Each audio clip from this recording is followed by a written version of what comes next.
નમસ્કાર, હું છું હિના અને આપ જોઈ રહ્યા છો આપણું ગુજરાત સમાચારની વાત કરીએ વિસ્તારથી તો સુરેન્દ્રનગર જિલ્લામાં ભૂગર્ભ ગટરોમાં ગેસ ગળતરથી સફાઈ કર્મચારીઓના મોત બાદ સફાળી જાગી સરકાર। પ્રથમ વખત સુરેન્દ્રનગર જિલ્લામાં રોબોટિંગ સિસ્ટમથી ભૂગર્ભ ગટર સફાઈ હાથ ધરવામાં આવશે। ભૂગર્ભ ગટર સફાઈ માટે અત્યાધુનિક મશીનો તાત્કાલિક મોકલવામાં આવ્યા। રોબોટિંગ મારફતે હવે ભૂગર્ભ ગટરોની સાફ સફાઈ કરવામાં આવશે। 67 લાખના ખર્ચે રોબોટિંગ મશીનોથી ફાળવણી કરાઈ છે। હવેથી મહાનગરપાલિકા દ્વારા ભૂગર્ભ ગટરોના સાફ સફાઈના કામો રોબોટિંગ મશીનથી હાથ ધરવામાં આવશે। સફાઈ કર્મચારીઓને ભૂગર્ભ ગટરોને કામો અને અંદર ન ઉતરવા સૂચના અપાઈ છે।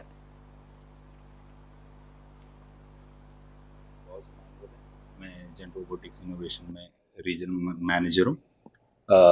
यहाँ पे जो रोबोटिक मशीन आया है उसका नाम बैंडिकूट है। ये गुजरात अर्बन डेवलपमेंट मिशन मुख्यमंत्री का फंड में से ERSU करके एक मिशन है, उसका अंदर प्रोक्योर करके सुरेंद्रनगर म्यूनिसिपल कॉर्पोरेशन भेजा हुआ है। इमरजेंसी सैनिटेशन रिस्पॉन्स यूनिट एक पॉलिसी था एंड गाइडलाइंस के ऊपर बना हुआ है 2019 में। वो इम्प्लीमेंट करने वाला एक पायनियर स्टेट में गुजरात आते हुए गुजरात को 24 क्लस्टर्स करके उसमें जो भी लीड ULB है वो पूरा गुजरात का क्लीनिंग जो मैनुअल क्लीनिंग है वो पूरा मैकेनाइज तरीके से करने में ये वाला स्कीम का थ्रू इफेक्टिवनेस बढ़ेंगे। जो भी कॉल आता है 14420 में उसके हिसाब से ऑपरेटर ड्यूटी असाइन करता है एंड ERSU डिप्लॉय कर देता है एंड हमारा मशीन ERSU का एक पार्ट है। एंड ये मशीन दुनिया का पहला रोबोटिक स्कैवेंजर है। इसमें है हमारा पेटेंटेड टेक्नोलॉजी जो है रोबोटिक आर्म, जो एक आदमी का हाथ का तरीके से जो भी शॉवलिंग, ग्रैबिंग एंड पिकिंग एक्शंस कर सकते हैं। सुरेंद्रनगर म्यूनिसिपल कॉर्पोरेशन पहला जो 10 म्यूनिसिपल ULBs में से एक है जहाँ पे ये डिप्लॉय हो रहा है। હવે આપણે તાજેતરમાં ખબર જ હશે કે પાટડી નગરપાલિકામાં જે બનાવ બન્યો હતો અને કામદારોના મોત થયા હતા, એવો કોઈ પ્રસંગ નહીં બને અને મેન હોલની સફાઈ અને ગટર લાઇનની સફાઈ ટોટલી મિકેનાઇઝ મશીનથી થઈ શકે એ માટે અને કોઈ માનવ મૃત્યુ નહીં થાય એ માટે સરકારે અદ્યતન રોબોટિક મશીન ફાળવેલ છે। એ મને જાણકારી મળી છે ત્યાં સુધી 10 મીટર સુધી મશીન પેલા રોબોટ અંદર જઈને મેન હોલ કે ગટરની સફાઈ કરી શકશે અને આ મશીનની કિંમત 67 લાખ જેવી છે। નગરપાલિકા કોઈ પૈસો ખર્ચ્યો નથી, GODM દ્વારા ટોટલી ફંડ આપવામાં આવેલું છે પૂરેપૂરું। તો જામનગરમાં હિરજી મિસ્ત્રી રોડ પર એક એપાર્ટમેન્ટના ગેટ પાસે પોતાના પૌત્રને રમાડી રહેલા 65 વર્ષના વૃદ્ધ મહિલાના ગળામાંથી ધોળે દહાડે નંબર પ્લેટ વગરના સ્કૂટરમાં આવેલા 2 અજાણ્યા શખ્સો રૂપિયા 1.5 લાખની કિંમતના સોનાના ચેનની ચીલઝડપ કરી ભાગી છૂટ્યા હતા, જે મામલે પોલીસ ફરિયાદ નોંધાવવામાં આવી છે। બંને ગઠિયાઓ CCTVમાં કેદ થયા હોવાથી તેના ફૂટેજના આધારે શોધખોળ ચલાવાઈ રહી છે। આ બનાવની વિગત એવી છે કે જામનગરમાં હિરજી મિસ્ત્રી રોડ પર JK ટાવર પાછળ અરિહંત એપાર્ટમેન્ટના બ્લેક નંબર 13માં રહેતા દક્ષાબેન જીવરાજભાઈ નંદાણીયા નામના 65 વર્ષના વૃદ્ધ મહિલા કે જેઓ ગત 11મી તારીખે બપોરે 11:15 વાગ્યાના અરસામાં પોતાના એપાર્ટમેન્ટના પાર્કિંગમાં દરવાજા પાસે 2 વર્ષના પૌત્ર નંદને ખોળામાં બેસાડીને રમાડી રહ્યા હતા, જે દરમિયાન એક્સેસ સ્કૂટરમાં મોઢે રૂમાલ બાંધીને 2 ગઠિયાઓ આવ્યા હતા અને એડ્રેસ પૂછવાના બહાને નજીક આવ્યા પછી પોતાની સાથે વાતચીત કર્યા બાદ ગળામાં પહેરેલો સોનાનો ચેન ખેંચી લઈ નંબર પ્લેટ વગરના સ્કૂટરમાં બંને ગઠિયાઓ રફુચક્કર થઈ ગયા હતા। પોલીસ દ્વારા હિરજી મિસ્ત્રી રોડ પરના કેટલાક CCTV કેમેરાના ફૂટેજ નિહાળ્યા હતા, જેમાં ઉપરોક્ત બંને ગઠિયાઓ સ્કૂટરમાં ચીલઝડપ કરીને ભાગી રહેલા જોવા મળ્યા હતા, જે ફૂટેજના આધારે બંનેઓને શોધવાની પોલીસ દ્વારા કવાયત કરવામાં આવી રહી છે।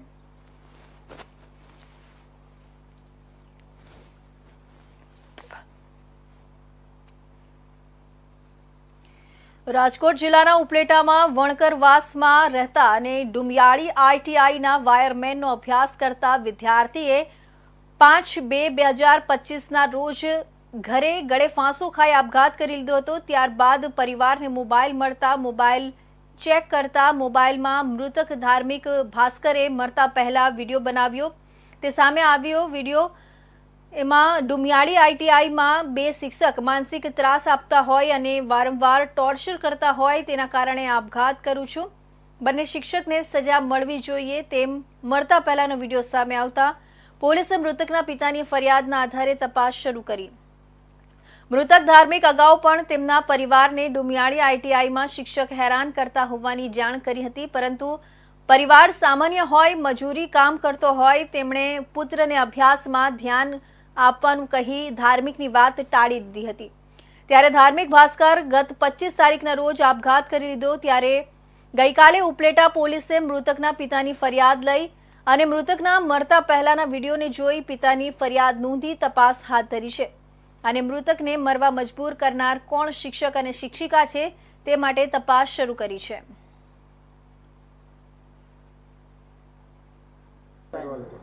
તમારું નામ? મારું નામ રાજેશભાઈ મંજીભાઈ ભાસ્કર. શું આખી ઘટના શું બની હતી, કેવી રીતે ખબર પડી? ઘટના અમને મોબાઈલમાંથી મળ્યું ને ત્યારે ખબર પડી અમને કે હું મારા મેડમને સરની હિસાબે કરું છું, એને સજા જરૂર અપાવજો. કારણ શું હવે આવું તે યુવકે આત્મહત્યા કરવી પડી? એના મેડમને સરની હિસાબે, બાકી ઘરનું કોઈ જાતનું કાંઈ અમને કોઈ કે મારા મેડમને સરની હિસાબે કરું છું એમ. તમારી માંગ શું છે? મારી માંગ મારા છોકરાને ન્યાય મળવો જોઈએ. એમ આકરામાં આકરી સજા જે છોકરો કહે છે ને એ મારે કરાવવું છે. આ બાબતની તમે ફરિયાદ કે કંઈ? હા, ફરિયાદ અમે લખાવી છે. કેટલા દિવસે પોલીસે તમારી પાસેથી ફરિયાદ લીધી? અમારે અચ્છા તો 20 દી પછી લીધી છે. આનું કારણ શું? એ અમને પોલીસ એમ કહેતા હતા અમારે તપાસ બાકી છે ને આ બાકી છે ને એમ અમને કહેતા હતા. ફરિયાદ લઈ લીધી પણ કારણ નથી. તારીખ 24 માર્ચના રોજ ઉપલેટા પોલીસ સ્ટેશન ખાતે એફઆઈઆર દાખલ કરવામાં આવી છે, જેમાં એક બાળકે આપઘાત કર્યો હતો. એ પોતે વિડીયો બનાવીને આપઘાત કર્યો છે, જેની તપાસ આજ રોજ મેં સંભાળી છે. એ વિડીયો અને અન્ય બીજી કોઈ તપાસ જે ફ્યુચરમાં ખુલશે એ વિષয়ে આપને ફ્યુચરમાં જાણકારી આપવામાં આવશે. તમારું નામ? વિકાસ ભેસાણીયા. વિકાસભાઈ, તમારી જે આ તાલીમ કેન્દ્ર છે તેમાં ધાર્મિક ભાસ્કર નામનો એક વાયરમેનનો કોર્સ કરતો હતો. તેમણે આજથી થોડાક સમય પહેલાં આપઘાત કરી લીધો છે અને આપઘાત કરતાં પહેલાં તેને એક વિડીયો બહાર પાડીને જે અહીંના જે 2 શિક્ષકો છે તેના માનસિક ત્રાસ અને ટોર્ચરના કારણે આપઘાત કર્યો તેવું વિડીયોમાં તે જણાવી રહ્યો છે. આ 2 શિક્ષકો કોણ છે અને આપઘાત કરવાનું કારણ? હા, અત્રે આઈટીઆઈમાં વાયરમેન ટ્રેડમાં અભ્યાસ કરતા ધાર્મિકનું 5/2 તારીખના જે ઘટના બની છે એમના બાબતમાં અહીંના સ્થાનિક ઉપલેટા પોલીસ સ્ટેશન દ્વારા પણ પૂછતાછ કરવામાં આવેલી હતી. ત્યારે એ ટ્રેડના જે બંને ઇન્સ્ટ્રક્ટરો છે જે તેમને તાલીમ આપી રહ્યા છે વાયરમેનની, એમની પૂછતાછ કરી અને એમના નિવેદન નોંધેલા હતા. અને આઈટીઆઈના જે કાંઈ વાયરમેનના રેકોર્ડ્સ હતા એ પીઆઈ શ્રી દ્વારા અત્રેની કચેરીએ પત્ર દ્વારા માગવામાં આવેલા હતા અને તે માહિતી વાયરમેન ટ્રેડના તાલીમાર્થીની હાજરીની માહિતી અને તેમની વિગતો આપણે પીઆઈ શ્રીને પહોંચાડેલી છે. વધુમાં જણાવવાનું કે આઈટીઆઈમાં તાલીમ જે છે એ પ્રેક્ટિકલ સાઇડની તાલીમ હોય છે, એટલે અત્રેની સંસ્થામાં એવું કોઈ માનસિક કે કાંઈ એવું પ્રેશર આપવાનું કંઈ હોતું નથી. આમાં આઈટીઆઈના કલ્ચરમાં પ્રેક્ટિકલ તાલીમ ઉપર ભાર હોય છે, એટલે તાલીમાર્થી સામાન્ય રીતે પ્રેક્ટિકલ તાલીમ કરી અને એમની પૂર્ણ થયે ઘરે જતા હોય છે. એટલે ટ્રેડમાં જે બંને શિક્ષકો છે તેના નામ શું જણાવી શકો? એ ટ્રેડના બંને શિક્ષકો છે, એક મેડમ છે તે મીરાબેન વાઘમસી છે અને બીજા એક શિક્ષક છે તે જયેશભાઈ સોલંકી છે. તમારા ધ્યાને કંઈ આવું બનાવ આવેલો ખરા કે આવી રીતે ટોર્ચર થઈ છે કે આવું કંઈ કરવામાં આવ્યું એવું તમારા ધ્યાને આવેલ પ્રિન્સિપાલ એ તરીકે? ના, સામાન્ય ડિસિપ્લિન જે ફોલો કરાવતી હોય એ જ આપણે એમને ફોલો કરાવીએ છીએ. કંઈ અલગથી કોઈ એમનું કંઈ એવું ટોર્ચરિંગ કે કશું ધ્યાને આવેલું નથી. અને તાલીમાર્થી અનિયમિત હોય તો અનિયમિતતાના રિપોર્ટને એ કંઈ જેને લેવાના થતા હોય એ લીધેલા છે સમય સમય. કેટલા વિદ્યાર્થી અનિયમિત હતો એવું કંઈ તમારા ધ્યાને આવેલું અથવા તો કોઈ ટોર્ચર કર્યું ને તમારી પાસે ફરિયાદ લઈને આવ્યો હોય એવું કંઈ ધ્યાને આવેલું? એટલે તાલીમાર્થીઓનું જે કંઈ અંદરો અંદર કંઈ અણબનાવ બનતો હોય તો એના માટે શિક્ષક દ્વારા એમની પાસે માફીપત્ર મગાવતા હોય.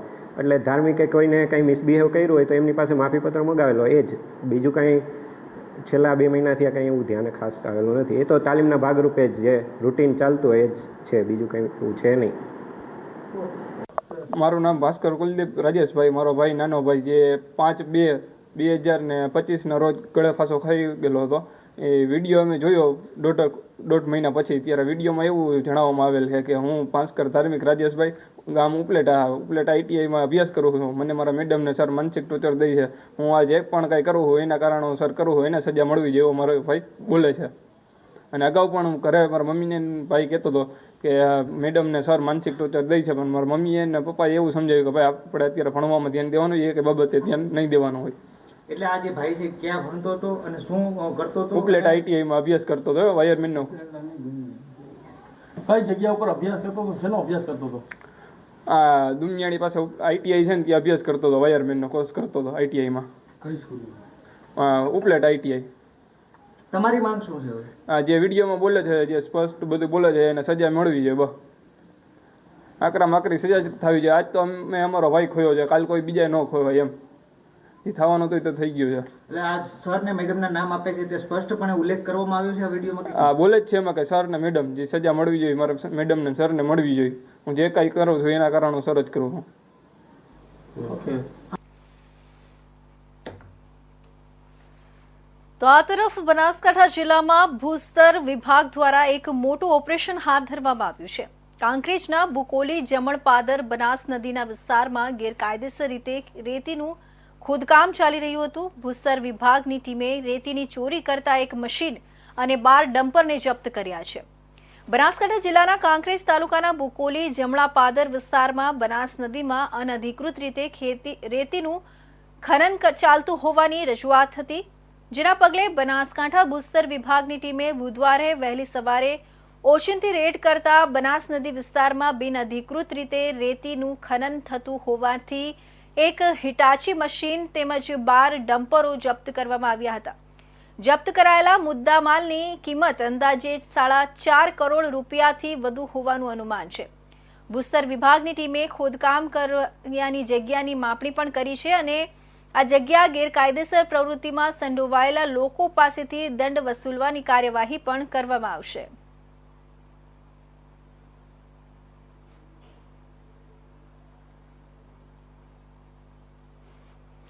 જૂનાગઢ જિલ્લાના માંગરોળનો બનાવ સામે આવ્યો છે. રેડિયાળ ઢોરનો આતંક જોવા મળ્યો છે.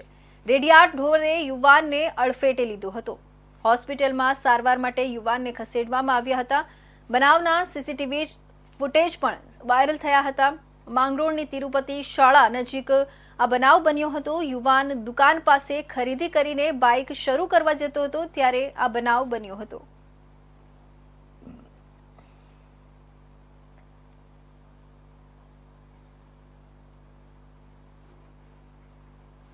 ઉત્તર પ્રદેશના લલિતપુરના 23 વર્ષીય ખેડૂત પુત્ર મોહિત નિરંજને દેશમાં જમીનની ફળદ્રુપતા બચાવવા માટે બચાવો અભિયાન સાથે લલિતપુરથી સાયકલ યાત્રાનો પ્રારંભ કર્યો હતો, જે વિવિધ રાજ્યોમાં ફરીને 18,000 કિલોમીટરનું અંતર કાપી આણંદ ખાતે આવી પહોંચ્યો છે. અહીંના ખેડૂતો સાથે મળીને તેણે માટી બચાવોનો સંદેશ આપ્યો હતો. સાયકલ યાત્રી મોહિતે કહ્યું હતું કે ગુજરાતમાં ખેડૂતો ખૂબ જ જાગૃત છે અને અહીંયા પ્રાકૃતિક ખેતીનો વિકાસ થઈ રહ્યો છે. તેમજ રાજ્યપાલ દ્વારા પણ ગાય આધારિત પ્રાકૃતિક ખેતીને પ્રોત્સાહન આપવામાં આવી રહ્યું છે. તેમણે કહ્યું હતું કે 2 વર્ષ દરમિયાન વિવિધ રાજ્યોમાં સાયકલ યાત્રા દરમિયાન તેઓ જે નથી શીખી શક્યા તે ગુજરાતમાં 2 માસના ભ્રમણ દરમિયાન તેઓને શીખવા મળ્યું છે. મોહિત તેઓના સદગુરુ દ્વારા પ્રેરિત માટી બચાવોના સંદેશ સાથે સમગ્ર ભારતમાં સાયકલ યાત્રા કરી રહ્યા છે. ગત 16 નવેમ્બર 2022ના રોજ લલિતપુરથી તેઓ સાયકલ યાત્રાની શરૂઆત કરી હતી. તેમણે બિહાર, ઉત્તર પ્રદેશ, હરિયાણા, રાજસ્થાન સુધીના તમામ રાજ્યોને આવરી લીધા છે અને આણંદ પહોંચતા સુધીમાં તેઓએ 18,000 કિલોમીટરનું અંતર કાપ્યું છે. તેમનું લક્ષ્ય 30,000 કિલોમીટરનું અંતર કાપવાનું છે અને આણંદથી તેઓ વડોદરા, સુરત, મહારાષ્ટ્રમાં પ્રવેશ કરશે અને મહારાષ્ટ્રથી ગોવા, કર્ણાટક થઈ તમિલનાડુ, કોઇમ્બતુર ખાતે તેઓ સાયકલ યાત્રાનું સમાપન કરશે. ત્યારબાદ કાશ્મીર, લેહ લદ્દાખમાં પણ તેઓ સાયકલ યાત્રા કાઢશે. नमस्ते, मेरा नाम मोहित निरंजन है। जी, आप ये जो यात्रा लेके निकले हो संपूर्ण भारत के लिए, किस उद्देश्य के साथ निकले हो, कहाँ से निकले थे और कहाँ पहुँच पाए? तो मैंने ये यात्रा 16 नवंबर 2022 यूपी बुंदेलखंड में एक शहर आता है ललितपुर, झांसी से 100 किलोमीटर साउथ, वहाँ से शुरू की थी और मुझे 2 साल 4 महीने हो चुके हैं 16 मार्च को। और इस यात्रा का उद्देश्य जो है वो माटी बचाओ अभियान है। तो मैं किसान परिवार से ही हूँ, माटी में पोषण कम होते जा रहे हैं, तो उसकी जागरूकता के लिए मैं जगह जगह जाके लोगों से बात करता हूँ, उनको जागरूक करता हूँ कि माटी में पोषण कम हो रहे हैं और हम सभी लोगों को एक होकर के सरकार से पॉलिसीज़ की मांग करनी है। और किसानों को भी मैं एक कर रहा हूँ जिससे कि हम सभी किसान होकर उन पॉलिसीज़ का फ़ायदा ले सकें। तो अभी हम गुजरात पहुँचे हैं। गुजरात मेरा 19वां राज्य है और अभी तक 18,000 किलोमीटर हम कर चुके हैं पूरे भारत देश में, और हमारा टारगेट जो है वो 30,000 किलोमीटर का है, 12,000 और अभी बाकी है। तो अभी हम आनंद में हैं, आनंद से वडोदरा, सूरत, महाराष्ट्र, गोवा, कर्नाटक और तमिलनाडु जाएंगे। और अभी हमारा नॉर्दर्न बेल्ट भी रह गया है जो कि लद्दाख, कश्मीर, उत्तराखंड, हिमाचल, नेपाल और नॉर्थ ईस्ट वाला रीजन। जमीन बचाने के लिए आपकी जो साइकिल यात्रा है, किस तरह आपको प्रेरणा मिली? प्रेरणा मुझे सदगुरु से मिली, क्योंकि उन्होंने माटी बचाओ अभियान शुरू किया था 21 मार्च 2022 को, और 65 वर्ष की उम्र में उन्होंने 100 दिन में 30,000 किलोमीटर पूरी दुनिया 27 देशों में बाइक राइड करके 3.5 बिलियन लोगों को एक किया था और माटी बचाने के ऊपर बात करने पे मजबूर किया था।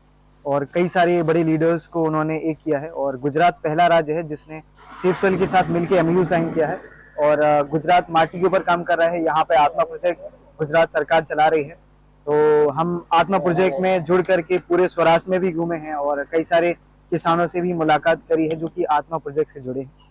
और आत्मा प्रोजेक्ट से बहुत कुछ मुझे सीखने को भी मिला है। और जब हम गुजरात एंटर किए थे तो पालनपुर साइड से घुसे थे, वहाँ पे बनास डेयरी और सेफ सोइल ने एक इनिशिएटिव लिया है जहाँ पे 40 गांव के किसानों के साथ मिल करके वो मिट्टी को बचाने की कोशिश कर रहे हैं। कि गुजरात के अंदर आपको किस तरह का प्रतिभाव मिला है, अन्य राज्यों में किस तरह का आपको लोगों का प्रतिभाव? गुजरात में देखा जाए तो पूरे भारत से ज़्यादा गुजरात में किसान जागरूक हैं। तो हर 200-300 किलोमीटर में मुझे एक फार्म देखने को मिल जाते हैं, नई चीज़ें देखने को मिल जाती हैं और यहाँ पे लोकल लोगों ने बहुत ज़्यादा सपोर्ट किया है। तो जितना मैंने 2 साल में नहीं सीखा उतना गुजरात में मैंने 2 महीने में सीख लिया है। तो ये मेरे लिए बड़े सौभाग्य की बात है कि गुजरात से मैं बहुत सारी चीज़ें लेकर के जा रहा हूँ।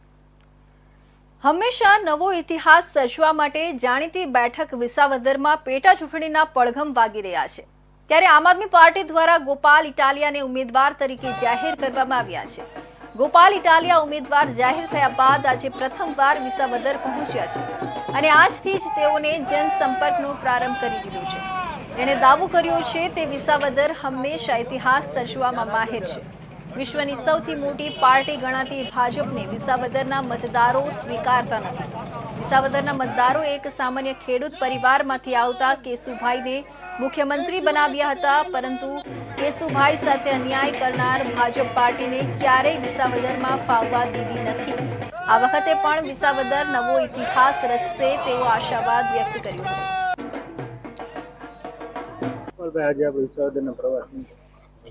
વિસાવદર, ભેસાણ અને જુનાગઢ ગ્રામ્ય મત વિસ્તારના આમ આદમી પાર્ટીના પેટા ચૂંટણીના ઉમેદવાર તરીકે મને જાહેર કર્યા પછી પહેલી વખત આજે હું આ પંથકમાં અને એમાંય વિસાવદરથી જનસંપર્કની શરૂઆત કરી છે। આજે માંડાવડ ખાતે માર્કેટિંગ યાર્ડમાં સ્વર્ગસ્થ કેશુબાપાના સ્ટેચ્યુને પુષ્પમાળા પહેરાવી એમના આશીર્વાદ લઈ, સરદાર પટેલ સાહેબના સ્ટેચ્યુને પુષ્પમાળા કરી એમનાય આશીર્વાદ લઈ અને આજથી લોક સંપર્કની શરૂઆત કરી છે। હવે પછીથી તમામ ગામમાં આગેવાનોને, અમારા કાર્યકર્તાઓને, ખેડૂત આગેવાનોને, સૌ લોકોને મળી આ પંથકની અંદર ખેડૂતોના મનમાં શું સમસ્યા છે, અલગ અલગ ગામની શું સમસ્યા છે, અલગ અલગ સમાજની શું સમસ્યા છે, યુવાનોની શું સમસ્યા, આ બધું જાણવાનો, શું કરી શકાય સારું કામ, કેવી રીતે કરી શકાય, આ બધી જ વસ્તુ, કેમ કે હું કોઈ મહાજ્ઞાની માણસ નથી, પણ લોકો પાસેથી જાણીશું, શીખીશું, ખેડૂતો મારું ઘડતર કરશે, મને કંઈક શીખવાડશે, સમજાવશે અને એમ બધા હારે મળી આ પંથકનું ભલું થાય અને કેશુબાપા પટેલે જે સપનું, જે રસ્તો આ વિધાનસભાના માધ્યમથી ગુજરાતમાં બનાવ્યો છે એ રસ્તા ઉપર ચાલવાની અમે કોશિશ કરશું। ઉમેદવાર તરીકે જાહેર થયા છો, કેવું લાગે? લાગવામાં તો એવું છે કે આ બહુ મોટી જવાબદારી છે, એક સામાન્ય વિધાનસભા નથી। આ વિધાનસભાનું નામ મોટા મોટા મહાપુરુષો સાથે જોડાયેલ છે। અગાઉ અહીંયા જે ધારાસભ્યો રહી ચૂક્યા છે એ ખેડૂતોના દિગ્ગજ નેતાઓ કેશુબાપા છે, બધા મોટા મોટા આગેવાનો આ વિધાનસભાથી રહી ચૂક્યા છે। ચીલા ચાલુ વિધાનસભા હોય તો વાત અલગ હતી, એટલે આ એક મોટી જવાબદારી છે। એટલે જરાક પેલું GPSC નું ઇન્ટરવ્યુ આપવા જતા હોય માણસ કેમ અંદરથી નર્વસ હોય, શું પૂછશે એમ જરાક નર્વસનેસ આવે, સ્વાભાવિક છે।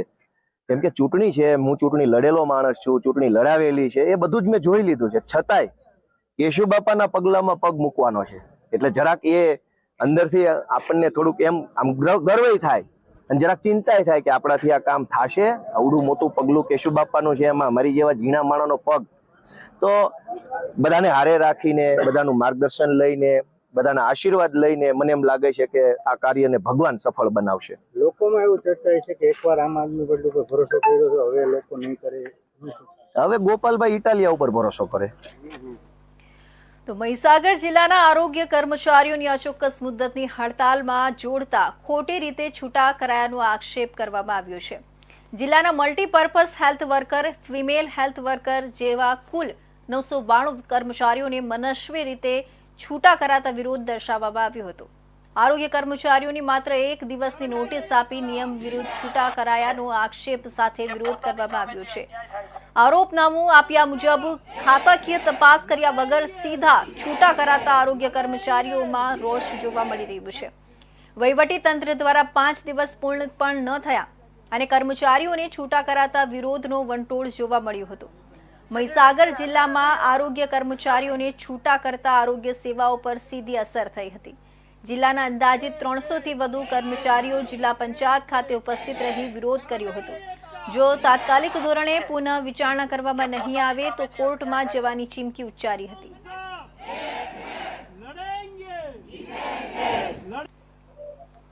મહીસાગર જિલ્લામાં કેટલા આરોગ્ય કર્મચારીઓને છૂટા કરવામાં આવે છે અને કયા કારણોસર છૂટા કરવામાં આવે છે?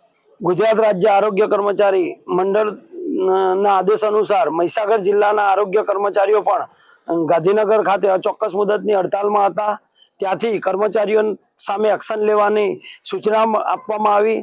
ત્યાર પછી અમારા જિલ્લા વહીવટી તંત્રએ અમને 20 તારીખે ડાયરેક્ટ સેવા તૂટનો આદેશ કરી દીધો. પછી 21 તારીખે તેઓએ અમને નોટિસ પાઠવી. 1 દિવસની મુદત, રવિવારના દિવસે 1 દિવસની મુદત આપી 20 તારીખ મારી અને અમને નોટિસ પાઠવવામાં આવી અને ત્યાર પછી અમને આરોપનામું આપવામાં આવ્યું 22 તારીખે અને 5 દિવસની મુદત આપવામાં આવી. 5 દિવસ પૂર્ણ નથી થયા એ પહેલા અમને ગઈકાલે અમારા 292 કર્મચારીઓને છૂટા કરી દેવામાં આવ્યા.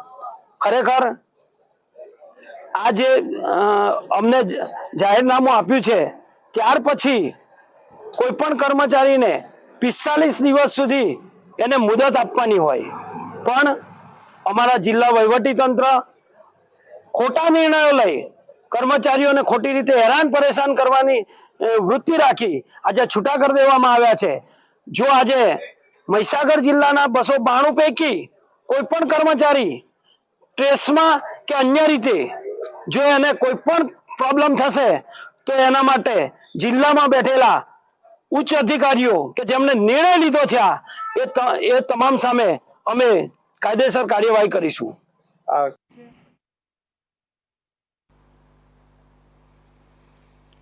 તો હાલ અત્યારના સમાચારમાં બસ આટલું જ. નવા સમાચાર સાથે ફરી મળીશું. ત્યાં સુધી રજા આપશો. નમસ્કાર.